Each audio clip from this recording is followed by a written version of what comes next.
दोस्तों स्वागत है आप सभी का एक और नए एपिसोड में। मैं सईद खान और आप देख रहे हैं हकीकत इंडियन टीवी।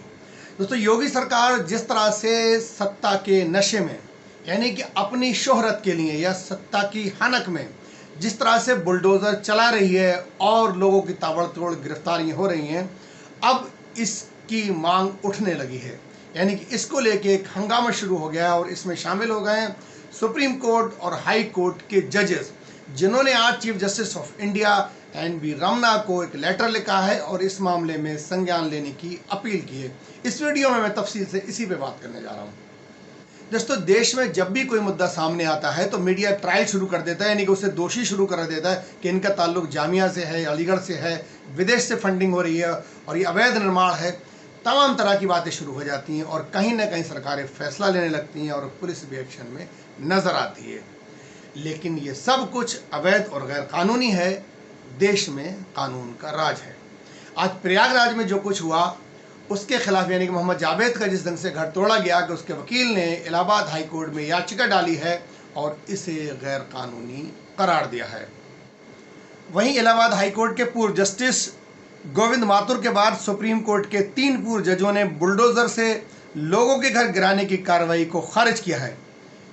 इन तीन जजों के अलावा 9 जाने माने कानून विशेषज्ञ और एक्टिविस्टों ने भी कार्रवाई को कानून का मजाक बनाया है। इन लोगों ने सुप्रीम कोर्ट के चीफ जस्टिस को पत्र लिखा है और इस मामले में संज्ञान लेने की अपील की है।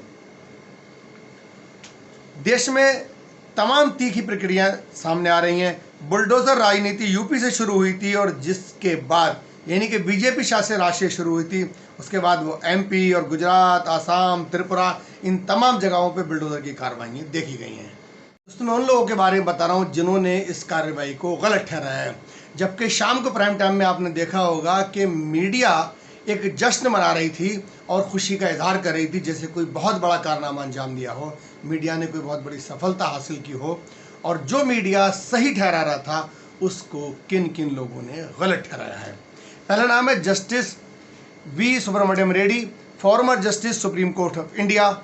दूसरे हैं justice V Gopal Gowda, former justice supreme court of India. Justice C K Ganguly, former justice supreme court of India. Justice A P. Shah, former chief justice Delhi high court and former chairman commission of India.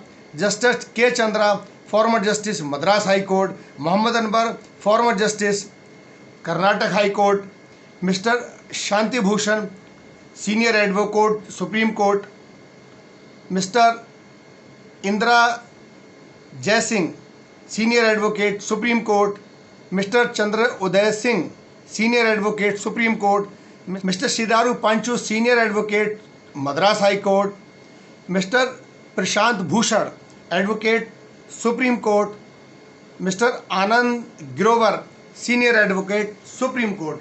यानी कि इन तमाम हस्तियों ने chief justice of India से इस मामले में दरख्वास्त की है कि आप हस्तक्षेप करें। जिस तरह से उत्तर प्रदेश में एक ख़ास वर्ग को टारगेट किया जा रहा है बुलडोज़र की और गिरफ्तारियों की, और उनके ऊपर देशद्रोह के मुकदमे और उन पे उनका कनेक्शन पाकिस्तान से और टेरर फंडिंग और देशद्रोह जैसे मुकदमे में उनको डाला जा रहा है, उससे अपील की है कि इसमें संज्ञान लें।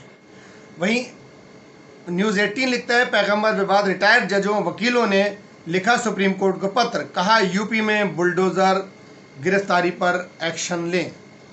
दोस्तों अगर कोई अवैध निर्माण है तो उससे हटाया जाएगा, लेकिन यह कानून के दायरे में होगा। यानी कि सिलेक्टिवली किसी ख़ास वर्ग या तबके को आप टारगेट नहीं बना सकते और इस तरह का एक्शन नहीं ले सकते। यानी कि पिक एंड चूज़ पॉलिसी नहीं हो सकती।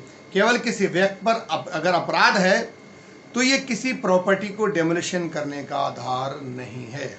देखना पड़ेगा कि उस व्यक्ति को नोटिस जारी किया गया है या नहीं, और अगर नोटिस नहीं जारी किया गया है तो वह मामले के निपटाने के लिए सक्षम अदालत का दरवाज़ा खटखटा सकता है। अगर उस व्यक्ति को नोटिस मिला है और उसने कानून के तहत उस नोटिस को चैलेंज नहीं किया है तो ये उसकी गलती है। यानी कि जो म्युनिसिपल कॉरपोरेशन है वो उस पर फिर एक्शन ले सकता है।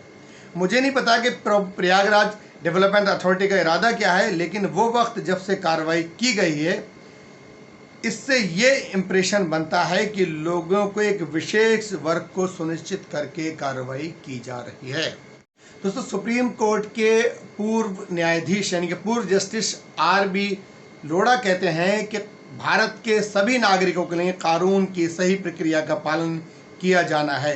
किसी अपराध सेलेक्टिव का मतलब ये नहीं है कि उस व्यक्ति की प्रॉपर्टी को तोड़ा जाए, यानी कि प्रॉपर्टी तोड़ दी। अगर विवाद उसकी प्रॉपर्टी से जुड़ा है तो ये कथित कोर्ट ऑर्डर ज़रूरी है और उस व्यक्ति को एक नोटिस भी दिया जाना चाहिए, लेकिन बिना नोटिस या किसी दूसरे क्राइम के लिए प्रॉपर्टी तोड़ देना कानून की नज़र में कोई वैधता नहीं है।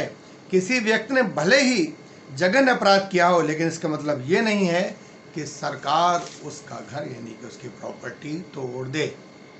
यह भारत की रिपोर्ट है कि सुप्रीम कोर्ट के 3 रिटायर्ड जजों समेत 12 लोगों ने चीफ जस्टिस इंडिया को लेटर लिखा।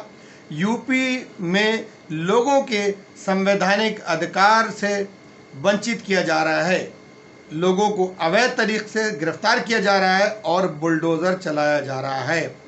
ऐसे में सुप्रीम कोर्ट संज्ञान ले। यानी आपको बता दें कि बीजेपी के एक नेता ने मोहम्मद रसूलुल्लाह पे एक विवादित टिप्पणी की, जिसके बाद लोगों ने जगह जगह प्रोटेस्ट किए। यूपी में पथराव की घटना हुई, उसके बाद पुलिस ने एक्शन लिया, बुलडोज़र चलाए, लोगों की गिरफ्तारियां शुरू हुई।